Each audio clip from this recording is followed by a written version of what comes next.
Hai para pejuang SIMAK UI, masih semangat dong ya berjuang di kampus impian? Oke, jadi pada video kali ini saya akan membahas soal bahasa Inggris SIMAK UI tahun 2018. So, langsung saja biar nggak terlalu lama gitu ya. Kita langsung ke soal yang pertama.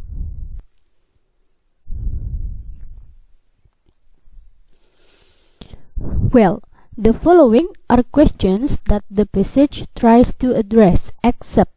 Di bawah ini adalah pertanyaan-pertanyaan yang coba dijawab di dalam teks kecuali.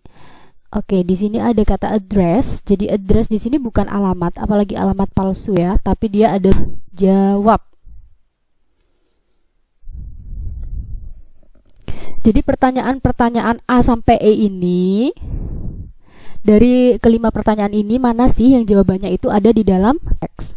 Tetapi jangan lupa di sini ada kata except, berarti kecuali. Kalau kecuali kan berarti kita memilih soal yang sebenarnya jawabannya tidak ada di dalam teks. First of all, kita pahami dulu lah ya pertanyaannya apa aja. Yang pertama, who is affected by the automation of jobs? Siapa yang terdampak terhadap automation of jobs? Karena di sini ada kata siapa, berarti nanti jawabannya adalah kata benda gitu ya, orang, siapa sih gitu ya. And then yang B, how has the labor market become polarized? Bagaimana labor market itu menjadi polarized? Bagaimana? Maka ini nanti menanyakan alasan. Jadi kita ingat-ingat. Yang saya garis bawahi di sini adalah kata kunci yang harus kita ingat ketika nanti membaca teksnya. C. What is the impact of automation to which conditions? Apa sih dampak dari automation to which conditions? Impact. Yang D. How can the government balance automation and human labor? Bagaimana bisa government atau pemerintah itu menyeimbangkan automation dan juga human labor. Yang E, why is human touch irreplaceable in the medical field? Kenapa sentuhan manusia itu tidak bisa digantikan di bidang kesehatan? Jadi saya ulangi lagi teman-teman ya, kosakata yang saya garis bawahi di sini itu adalah kata kunci yang harus kita ingat ketika nanti kita membaca teks. Kita langsung praktekkan membaca teksnya, dimulai dari paragraph 1. Despite their advantages, terlepas dari manfaat-manfaatnya, technological advancements atau kecanggihan teknologi have led to the polarization of the labor market, telah menyebabkan polarisasi dari pasar tenaga kerja. Polarisasi itu jadi sama kayak PHK gitu teman-teman ya. And then while middle skill jobs, sementara pekerjaan dengan skill yang menengah become increasingly automated. Secara otomatis itu bertambah. Maksudnya bagaimana? Jadi si middle skill jobs ini secara otomatis dia bertambah atau terdampak atas polarization of the labor market atau PHK dari pasar tenaga kerja. And then high skill jobs atau pekerjaan dengan skill yang tinggi that require a combination of cognitive skills, yang membutuhkan kombinasi dari kemampuan kognitif, creative acumen and leadership expertise, kekreatifan dan juga pengalaman memimpin have not been affected, tidak terdampak. Dan ternyata si high skill jobs ini dia tidak terdampak terhadap polarization of the labor market. Similarly, hal yang sama, low skill jobs atau pekerjaan dengan skill yang low atau rendah that require customer service, yang membutuhkan pelayanan publik, have been drastically changed by automated systems. Secara drastis malah dia sangat terdampak. Jadi di sini ada low skill jobs yang terdampak. Therefore, oleh karena itu, it's the low class and middle skill routine occupations that have been decimated by the technological 5 revolutions. So wait everyone, sebenarnya 5 ini kayaknya typo ya, jadi saya hapus. Jadi oleh karena itu low class dan juga middle skill routine occupations that have been decimated. Decimated itu kayak udah dihancurkan gitu ya, terdampak oleh technological revolution. So paragraph 1 di sini sudah menjawab pertanyaan dari pilihan jawaban yang A, yaitu who is affected, siapa yang terdampak oleh automation of jobs. Jadi jawabannya adalah the middle skill jobs and low skill jobs. Oke ya. Lalu yang B, how has the labor market become polarized? Bagaimana sih pasar tenaga kerja itu bisa polarized? Bagaimana caranya? Jadi kalau teman-teman ingat di paragraf 1 tadi disebutkan bisa terjadi polarization itu karena adanya technological advancements. Jadi ini dibahas di baris ke-1. Jadi ini yang B ya. Jadi polarization of the labor market ini terjadi karena adanya technological advancements atau kecanggihan teknologi. So, pertanyaan yang B sudah terjawab. Yang C, what is the impact of automation to which conditions? Dampak dari automation terhadap which conditions? Which conditions itu kayak kondisi gaji ya. Tapi di sini kita fokus pada kata yang saya garis bawahi, ada the impact sama which. Kalau di paragraf 1 kan tadi tidak ada kata impact dan which. Jadi kita langsung ke paragraf 2. As low skill and middle skill opportunities shrink, giving rise to high jobs, wages, gaji also become either high or low. Gaji juga menjadi tinggi atau rendah. This disparity has already impacted the economy. Hal ini berdampak. Hal ini tuh hal apa ya? Gaji yang entah tinggi atau rendah ini akan berdampak terhadap ekonomi and will continue to bla bla bla. Oke, jadi di sini ini adalah dampak yang berhubungan dengan wages atau gaji. So ini adalah pertanyaan jawaban dari pilihan yang C.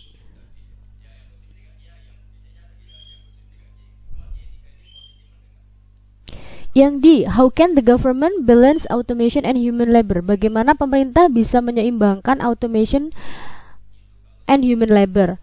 Kita kata kuncinya adalah government ya. Kita langsung scan teksnya teman-teman. Jadi perlu diperhatikan, scan itu kayak kerjanya seperti mesin scanner yang teman-teman tahu ya. Jadi dia tuh cepat membacanya. Kita tidak perlu tahu artinya satu persatu, hanya fokus pada kata yang akan kita cari. Karena tadi adalah yang saya garis bawahi adalah government.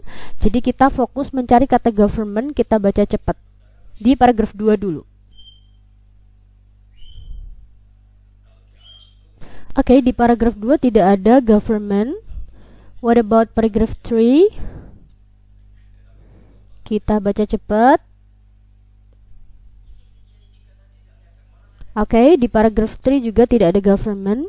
Jadi pertanyaan yang D di sini tidak terjawab di dalam teks. What about E?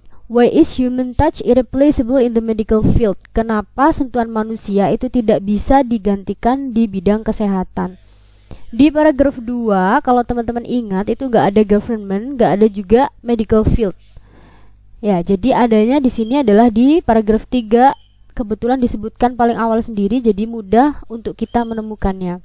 Sekarang kita cocokkan, apakah benar paragraf 3 ini menjawab pertanyaan dari pilihan jawaban E. The medical field atau bidang medis kesehatan has also been impacted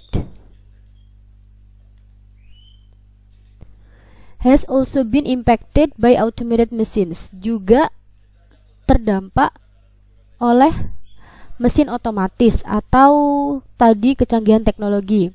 Many diagnostic tests and surgical tools have become automated by complex machines and programs. Jadi diagnosa, kemudian alat-alat surgical itu juga menggunakan secara otomatis tuh menggunakan mesin yang kompleks, yang canggih, dan juga program-program yang canggih.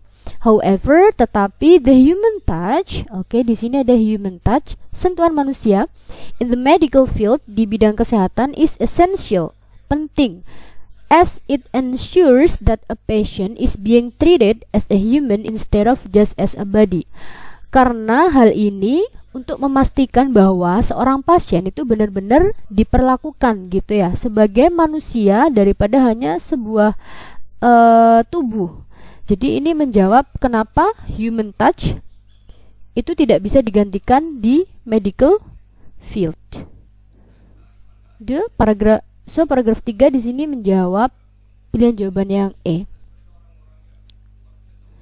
Oke, jadi untuk nomor 35 jawabannya adalah yang D. Number 36, what can be inferred about high skill jobs? Apa yang bisa kita simpulkan dari high school jobs? Oke, ini mudah saja karena high school jobs tadi sudah disebutkan ya teman-teman ya di paragraf 1. Tinggal kita mengingat kembali informasi apa yang bisa kita ambil tentang high school jobs. Oke, jadi high school jobs itu letaknya ada di sini. Apa sih high school jobs itu? Ternyata high school jobs itu adalah sebuah pekerjaan yang dengan skill yang tinggi that require a combination of cognitive skills, yang membutuhkan, jadi require di sini tuh sama dengan need.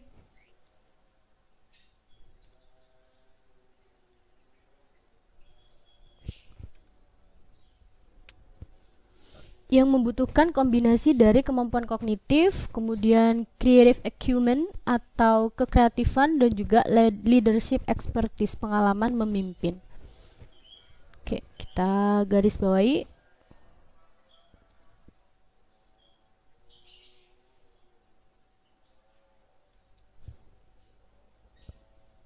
Jadi diingat-ingat ya teman-teman ya, informasi yang barusan kita peroleh, kita cocokkan dengan pilihan jawabannya. Yang A, there is a decline in vacancy. Ada penolakan di pekerjaan. Bukan, karena high school jobs ini adalah pekerjaan yang levelnya tinggi gitu ya. Jadi gak mungkin kalau ditolak. So, ini salah. Yang B, they are at great risk for automation. Si high school jobs ini ternyata resikonya besar terhadap automation. Ini juga salah. Padahal si high skill jobs ini dia tidak beresiko, dia adalah pekerjaan yang paling aman dibandingkan jenis-jenis pekerjaan yang lain kayak low skill jobs, kemudian middle skill jobs itu kan terkena dampaknya. Kalau di high skill jobs dia bebas ya teman-teman ya. Yang C, they require more cognitive skills than social skills. Pekerjaan ini membutuhkan lebih banyak cognitive skill dibanding social skill. Untuk cognitive skill di sini benar, dia butuh cognitive skill, tetapi untuk social skill ini juga butuh. Sementara di pilihan jawaban C tidak seperti itu maksudnya. Jadinya ini salah.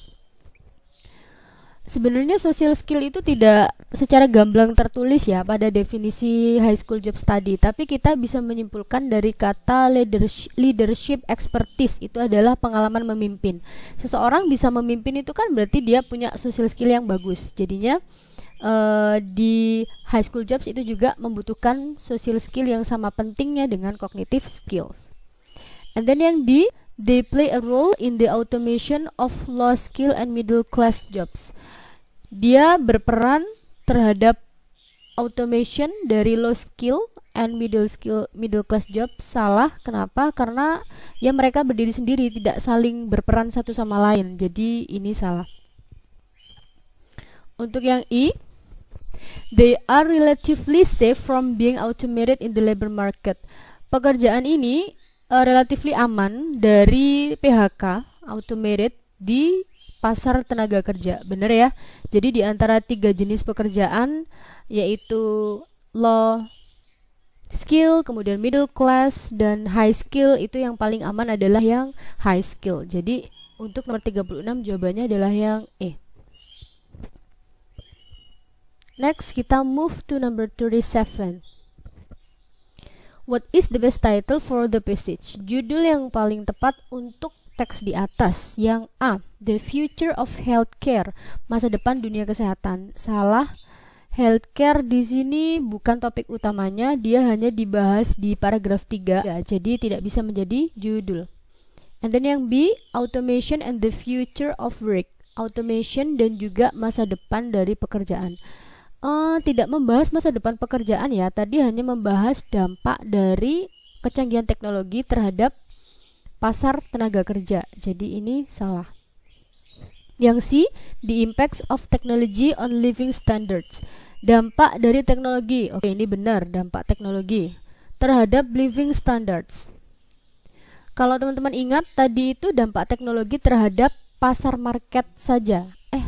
Terhadap pasar tenaga kerja saja. Sementara ini living standards itu terlalu general. Jadi ini salah. Yang di unemployment atau pengangguran atau PHK due to technological advancements. Pengangguran karena perkembangan teknologi. Nah, ini benar ini ya. Yang pertama ada unemployment. Tadi kan ada yang orang-orang dengan low skill dan juga middle skill itu yang harus kehilangan pekerjaan karena adanya kecanggihan teknologi. Jadi yang di ini benar. Yang I, technology and the productivity of low skill and middle skill jobs. Dari sini sudah jelas salah. Kenapa? Karena disebutkan hanya low skill dan juga middle skill jobs ya. Padahal ada 3 yang dibahas, yaitu low skill, middle skill, dan juga high skill jobs. Oke, jawabannya adalah yang D. Nomor 38, the author's purpose is to bla bla bla. Tujuan penulis itu untuk apa?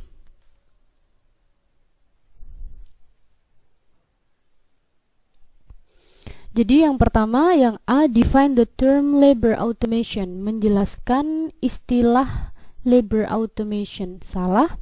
Kenapa salah? Karena teks ini tadi tidak menjelaskan arti dari labor automation, tetapi dia membahas dampak dari kecanggihan teknologi, yaitu dia berdampak pada labor market atau pasar tenaga kerja. Yang B, advocate the automation of high school jobs. Menganjurkan atau menyarankan otomatisasi high school jobs, pekerjaan dengan skill yang tinggi. Ini juga salah. Salahnya adalah dari kata high school jobs. Di sini high school jobs pada pilihan jawaban B itu seolah-olah dia menjadi topik utama di dalam teks. Padahal seperti yang kita tahu, high skill jobs tadi itu tugasnya hanya sebagai supporting doang ya kan. Jadinya dia tidak bisa menjadi tujuan. Yang C, elaborate the view that labor automation is harmful. Menjelaskan pandangan bahwa otomatisasi tenaga kerja itu berbahaya.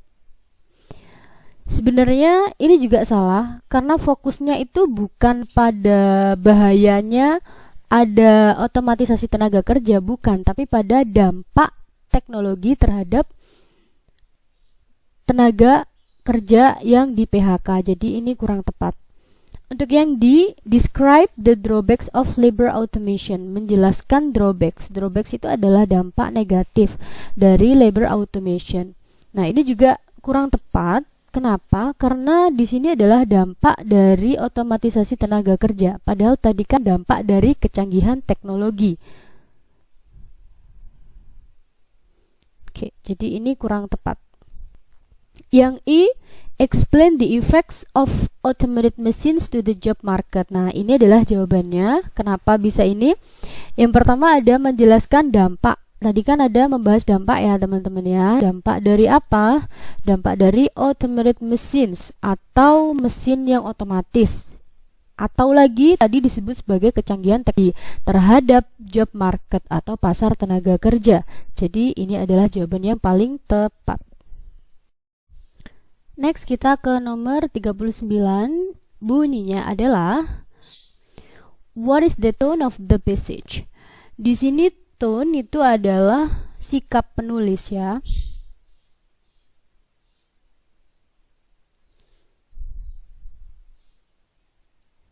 Sikap itu, sorry ini agak error gitu pennya. Jadi tulisannya juga sangat indah sekali, so sorry for that.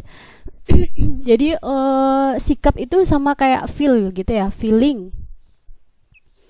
Perasaan penulis yang diungkapkan penulis ketika dia menyampaikan teksnya.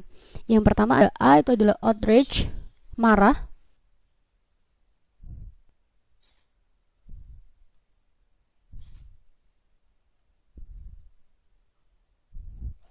Kemudian ada sarcastic atau menyindir, menyinggung. Intinya dia ngomongin sesuatu yang negatif gitu ya. Saya tulis seperti ini aja. And then persuasive berarti dia merayu. Untuk merayu itu biasanya ada pada teks, iklan, kemudian exposition.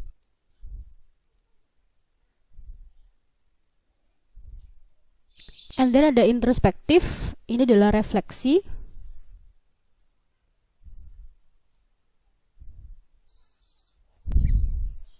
And then objektif itu netral.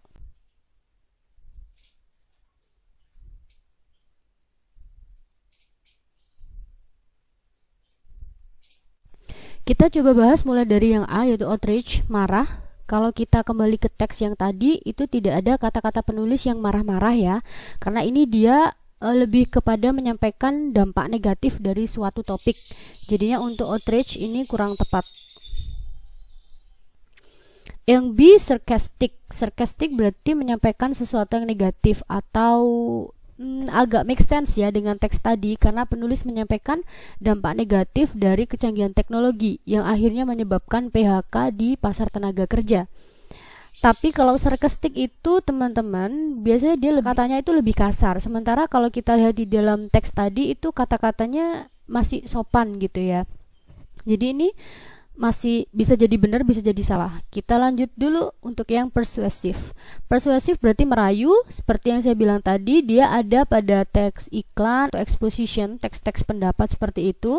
Sebenarnya secara keseluruhan teks ini tuh tidak ada merayu-merayu, tapi kalau kita ingat di paragraf 2 itu ada sebuah saran yang ditujukan untuk para pekerja. Di bagian sini.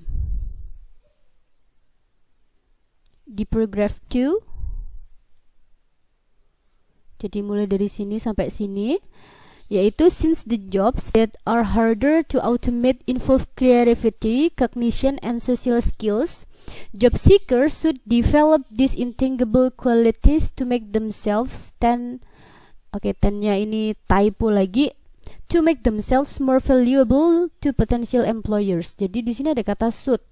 Jadi karena pekerjaan yang lebih sulit untuk diotomatisasi melibatkan kreativitas, kognitif dan juga social skill atau kemampuan sosial, job seekers, para pencari kerja seharusnya mengembangkan these intangible qualities, kualitas-kualitas ini to make themselves, untuk membuat diri mereka lebih valuable, lebih bisa dinilai gitu ya, lebih berharga dan menjadi pekerja yang potensial.